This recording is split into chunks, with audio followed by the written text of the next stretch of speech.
અમદાવાદ શહેરમાં શિક્ષણ અને સામાજિક જવાબદારીઓનો અનોખો સંદેશ આપતી મેરાથોન, ડેકાથોન, માઇલ્સ એન્ડ માઇન્ડ્સ દોડનું આયોજન કરવામાં આવ્યું હતું।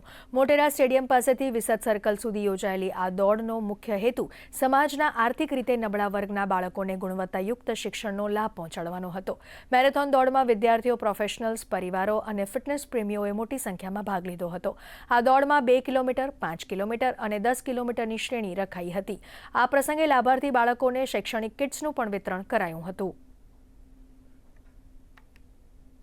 हमारे बच्चों के लिए हर लोगों को ये अवेयरनेस फैलाना, हमने बच्चों को बताया उनको क्या करना होता है, पर लोगों को कैसे पता चलेगा कि उनको बच्चों के लिए क्या करना है। आज सुबह हमारे पास 150 से 200 लोग थे जो आए और एक ही कॉज के लिए वो लोग भागे 2, 5, 10 किलोमीटर। वो था बच्चों के लिए पढ़ाई और बच्चों के लिए एक्सेस देना, यानी कि उनको खेलना, कूदना, दौड़ना, उनकी जो इच्छा हो वो उनको मिल सके उसके लिए कुछ करना।